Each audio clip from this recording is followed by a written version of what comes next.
समीरा जैसे भीतरी आशंका से दहल गई। उससे कोई जवाब देते नहीं बना, पर खजांची बाबू ने स्थिति संभाल ली। बोले, तहसीलदार साहब, आप चाय पियेंगे या कॉफ़ी? फिर वे सन्न पड़ी समीरा की ओर घूमते हुए बोले, मेम साहब, अगर आप गर्मा गर्म चाय पिलवा दें तो बहुत मेहरबानी होगी। समीरा भीतर से जैसे छिल गई थी, वह अंदर चली गई। डिप्टी बाबू को भी बड़ा अजीब सा लग रहा था। समीरा चली गई तो तहसीलदार साहब को कुर्सी पर बैठाते हुए खजांची बाबू बोले, तहसीलदार साहब, ज़िंदगी का मैथमेटिक्स बिल्कुल अलग होता है।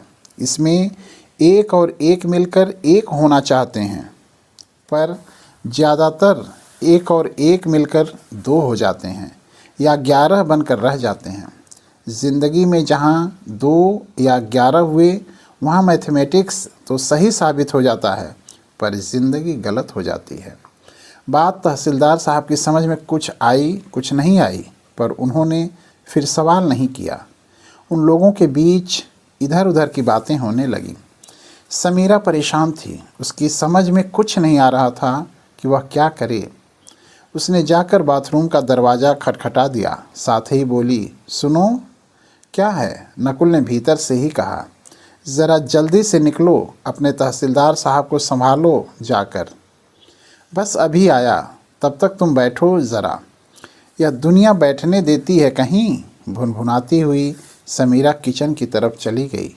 उसने वहीं से नौकर के हाथ चाय नाश्ता भिजवा दिया। नकुल तेज़ी से बाथरूम से निकला। बड़ी फुर्ती से उसने पैंट शर्ट पहनी और हॉल में पहुंचा। तहसीलदार साहब को देखते ही बोला, तहसीलदार साहब, आदिवासियों को बसाने के लिए आवास का इंतज़ाम हो गया है। आप लोग जाकर कंपनसेशन बांट दीजिए। फिर वह डिप्टी बाबू की तरफ घूमा। डिप्टी साहब, आप उन लोगों को नई बसाहट तक पहुंचाने का इंतज़ाम कर दीजिए। डिप्टी साहब ने अपनी मोटी गर्दन हिला दी। जी सर, बहुत अच्छा। नकुल ने देखा चाय और नाश्ते वाली ट्रे ज्यों की त्यों पड़ी हुई है। हैरानी से बोला, अरे, आप लोगों ने चाय नहीं ली? नौकर अभी तक वहीं था। नकुल ने उससे कहा, मेम साहब को भेजो। नौकर चला गया। सुना था दिल्ली में कुछ नाराज़गी हो गई। तहसीलदार साहब ने बड़े धीमे स्वर में कहा, हाँ तहसीलदार साहब, नाराज़गी इस बात पर भी है कि क्यों हमने सरकारी खर्चे पर आदिवासियों को घर बनाकर दिए हैं। मैं अड़ गया कि हमने सही किया है। तभी समीरा आ गई। उसके चेहरे से ही लग रहा था कि आने का उसका मन नहीं था। आते ही वह चाय बनाने लगी। तहसीलदार साहब ने व्यंग से कहा, किसी का घर उजाड़ेंगे तो उसे घर बनाकर देना भी ज़रूरी है, पर सरकार तो सिर्फ मैथमेटिक्स देखती है। खजांची बाबू ने फिर स्थिति संभाली। उनके हिसाब से आदिवासियों को बसाने में बजट बढ़ गया है। पता नहीं क्यों लोग और सब देखते हैं, ज़िंदगी नहीं देखते। ज़िंदगी इस पैसे, धरती और आसमान से ज़्यादा कीमती है साहब। समीरा को जैसे थोड़ा सा सहारा मिल गया। थोड़ी देर बाद तहसीलदार साहब चलने को हुए तो उनका व्यंग फिर लौट आया। समीरा से बोले, भाभी जी, कोफ्ते कब खिलाएंगी? उस दिन भी कोफ्ते इन्हीं की पसंद के बने थे। कुढ़ान और तीखेपन के मिले जुले स्वर में समीरा ने उत्तर देते हुए नकुल की ओर इशारा कर दिया। तहसीलदार साहब केवल मुस्कुरा कर रह गए, एक अश्लील सी अर्थपूर्ण मुस्कुराहट। सब चले गए तो नकुल समीरा को समझाने लगा, मीरा, ज़िंदगी को सहो मत, ज़िंदगी को जियो। तहसीलदार को तुमने अच्छा जवाब दिया, इसी तरह जियो। धीरे धीरे शायद जीना सीख जाऊं। शायद नहीं, शर्तियाँ। देखो मीरा, जो लोग दुनिया से लड़ते हैं उन्हें अपनी एक और दुनिया बनानी पड़ती है, और इस दुनिया को बनाने बनाने में कितना कुछ टूट जाता है नकुल। नहीं मीरा, ऐसे नहीं, यह सोचना ही गलत है। नकुल ने कहने को तो कह दिया, लेकिन भीतर उसने कहीं यह महसूस किया कि यह समीरा की बात का जवाब नहीं हो सकता। शाम को इंस्पेक्शन बंगले से मारपीट की आवाज़ें आने लगीं तो छोटी सी बस्ती चौकन्नी हो गई। लोगों की समझ में नहीं आया कि क्या हुआ था। मुआवजे की रकम आदिवासियों में बांटकर तहसीलदार साहब लौट आए थे। शाम को थकान मिटाने के लिए वहीं इंस्पेक्शन बंगले में तहसीलदार, डिप्टी, ओवरसियर और खजांची बाबू बैठे थे। बातों बातों में तहसीलदार ने अपनी रौ में आकर समीरा के लिए कुछ भद्दे शब्द कह दिए। यार, हमें पता होता तो हम ही जीत लेते इस हूर को, मौका चूक गए। बस खजांची बाबू का खून खौल गया। वे इस जुमले को बर्दाश्त नहीं कर पाए। एकाएक उन्होंने अपनी टार्च से तहसीलदार पर वार कर दिया और चीखते हुए बोले, हरामजादे, तुम्हारा मैथमेटिक्स ही गलत है। आदमी को सिर्फ औरत की ज़रूरत होती है, पर औरत को हर आदमी की नहीं, उस आदमी की ज़रूरत होती है जिसे वह मन से चाहती है, समझे। हंगामा हुआ तो नकुल के बंगले की बत्तियां भी जल उठीं।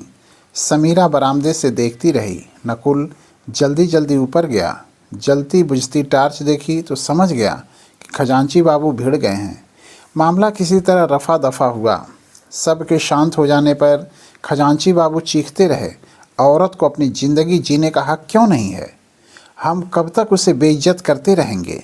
आदमी औरत बदल ले तो ठीक, औरत आदमी बदल ले तो गलत। वाह वाह, क्या मैथमेटिक्स है। आदमी एक में से एक घटाए तो बचे एक, औरत एक में से एक घटाए तो बचे सिफर। वाह। नकुल ने किसी तरह खजांची बाबू को शांत किया। फिर भी वे कहते रहे, इस तहसीलदार से कहिए चलकर मेम साहब से माफ़ी मांगे। मेम साहब ने कुछ सुना नहीं है, माफ़ी वाफ़ी की ज़रूरत क्या है? नकुल ने समझाया। तहसीलदार साहब को इन सब बातों की कतई उम्मीद नहीं थी। वे वहाँ से उठे और अपनी गाड़ी में बैठकर बस्ती की ओर लौट गए। आपको तो कभी इस तरह नाराज़ होते नहीं देखा खजांची बाबू, नकुल ने कहा, पर आज। खजांची बाबू 2 पल खामोश रहे, फिर जैसे अपने आप से ही बोले, जब से मेरा टॉमी मरा है सर, तब से अपने मन की बातें मैं किसी से नहीं कह पाता। ये आदमी लोग मेरी बातें समझ नहीं सकते, वह समझता था। खजांची बाबू की आंखें छलछला आई थीं। उन्होंने आस्तीन से आंखें पोंछ लीं और बोले, अब मुझे समझने वाला कोई नहीं है सर। इतना कहकर खजांची बाबू अपनी सूनी सूनी आँखों से अंधेरी घाटियों की ओर देखने लगे। एक पल रुककर उन्होंने कुछ सोचा, फिर टार्च जलाकर दूर अंधेरे में जैसे टॉमी को ढूंढने लगे। वह नहीं दिखाई दिया तो टार्च को अंधेरी घाटी में फेंक लड़खड़ाते हुए वे अपने क्वार्टर की ओर चले गए।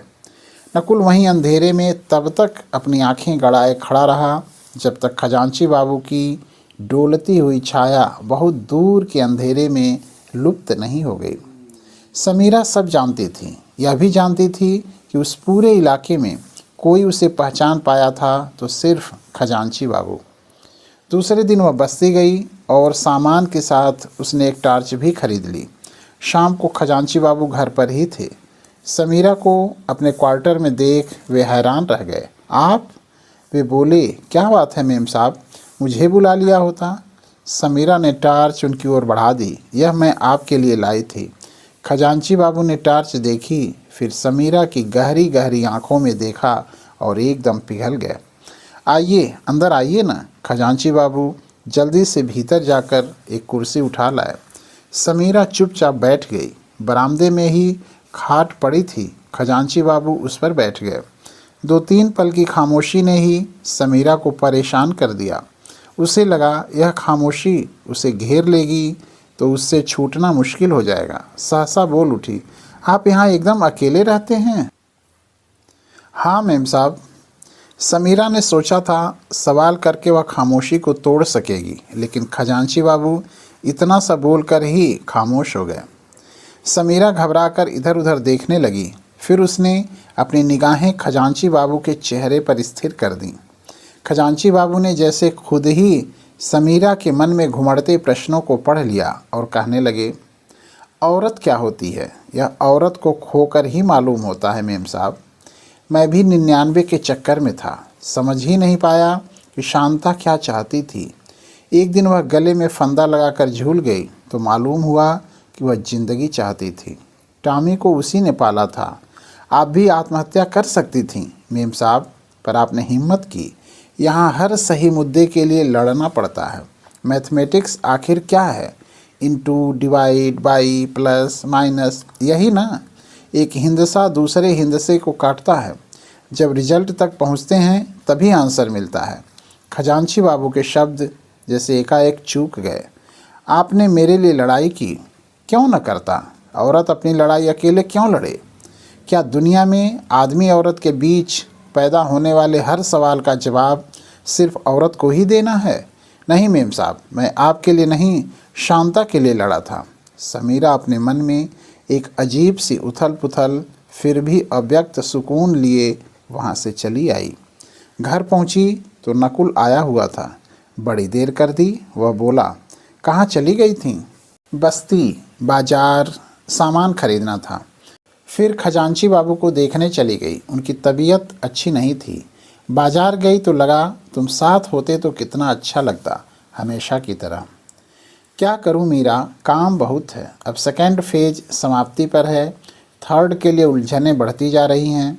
बजट बढ़ता जा रहा है और मिनिस्ट्री थर्ड फेज को पुराने प्लान के मुताबिक ही पूरा करना चाहती है, जो अब कतई मुमकिन नहीं है। लगता है दिल्ली तक भाग दौड़, मीटिंगों, कॉन्फ्रेंसों का लंबा सिलसिला चलेगा। समीरा फिर उलझ कर रह गई। तभी दूर बांध से ज़बरदस्त धमाके की आवाज़ आई। सारी कॉलोनी दहल गई। समीरा का मन किसी आशंका से हिल उठा। नकुल के चेहरे पर भी चिंता की लकीरें खींच आईं। नकुल बरामदे की रेलिंग की तरफ भागा। दूर बांध की साइड पर धूल का बड़ा सा बगुला मंडरा रहा था। शोर की आवाज़ें छनकर यहाँ तक आ रही थीं। समीरा भी बाहर आ गई। नकुल को परेशान देखकर कुछ कहने को हुई कि वह बोला, कुछ गड़बड़ हुई लगती है, मैं देख कर आता हूँ। कहते हुए वह जीप की ओर बढ़ा कि तभी भीतर फ़ोन की घंटी बज उठी। नकुल भागकर भीतर पहुँचा और उसने कांपते हाथ से फ़ोन उठा लिया। Hello sir, sir. दूसरी ओर से ओवरसियर की घबराई हुई आवाज़ आई, एक पिलर गिर गया है सर। ओह गॉड, एनी कैजुअलिटी। अभी पता नहीं है सर, हम लोग देख रहे हैं। ठीक है, आप वहीं रहिए, मैं फ़ौरन आ रहा हूँ। क्या हुआ, समीरा ने नकुल से पूछा तो बाहर निकलते निकलते वह तेज़ी से बोला, एक पिलर गिर गया है, मैं साइड से होकर आता हूँ। वह जीप लेकर साइड की ओर भागा। साइड पर पहुंचकर नकुल को पता चला कि कई मज़दूर घायल हो गए थे, पर गनीमत थी कोई मरा नहीं था। गलती से क्रेन का लोड ज़्यादा हो गया था और कन्वेयर बेल्ट उतना वज़न संभाल नहीं पाई थी। सारा लोड धमाके के साथ क्रेन की आर्म सहित पिलर पर गिरा था और पिलर भरभरा कर टूट गया था।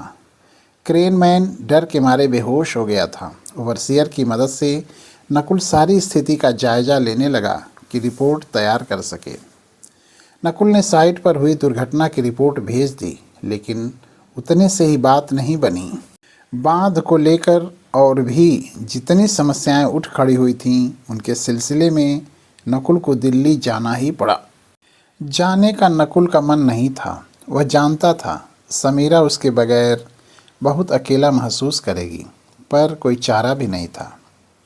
दिल्ली पहुंचकर वक्त मिलते ही नकुल ने समीरा को फ़ोन किया, मीरा, अपने आप को अकेला मत महसूस करना, मेरा मन तुम्हारे ही साथ है। 2-3 दिनों में यहाँ का काम ख़त्म होते ही मैं चला आऊँगा। लेकिन समीरा को शब्दों की ज़रूरत नहीं थी। उसे चाहिए थी नकुल की उपस्थिति, उसकी निकटता, उसका स्पर्श, और यह सब कुछ धीरे धीरे कम होता जा रहा था। चौथे दिन नकुल लौट कर आया। मंत्रालय के सचिव ने उससे इतना ही कहा था, मेरे ख्याल से पूरे प्रोजेक्ट का जायज़ा लिया जाए और एक्सपर्ट अपॉइंट करके रिपोर्ट ले ली जाए, तभी आगे बढ़ा जाए। सेकेंड फेज का जो काम बाकी है उसे जल्दी से जल्दी पूरा कर दिया जाए। इस जल्दी ने नकुल को उलझा कर रख दिया। लौट कर आने पर भी सचिव के शब्द बार बार उसके कानों में गूंजने लगते।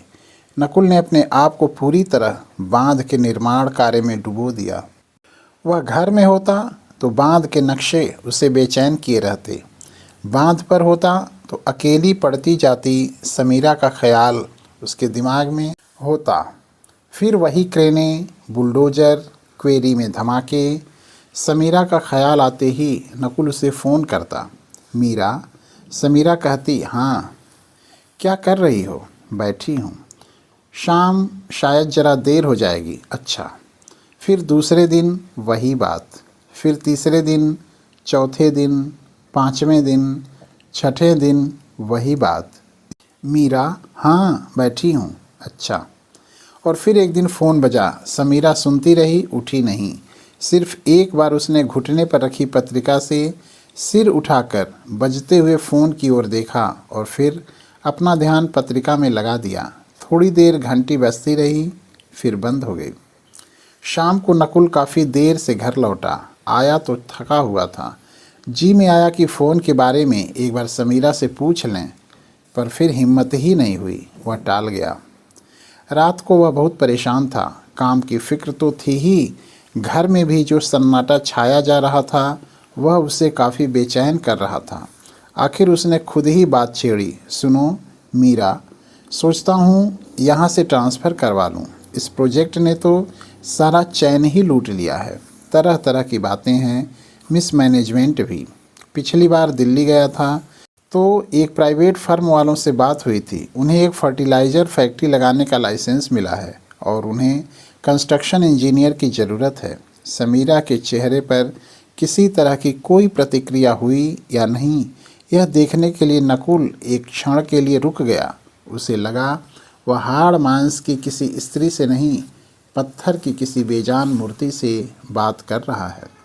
फिर भी उसने किसी तरह अपनी बात पूरी कर डाली। मेरे ख्याल से तो सरकारी नौकरी छोड़कर प्राइवेट फर्म में जाने का रिस्क लिया जा सकता है। वहाँ आगे बढ़ने के मौके भी ज़्यादा हैं। आदमी कहीं से कहीं पहुँच सकता है। यहाँ क्या है, इसी चीफ इंजीनियरिंग में सड़ना है। बड़े संयत स्वर में समीरा बोली,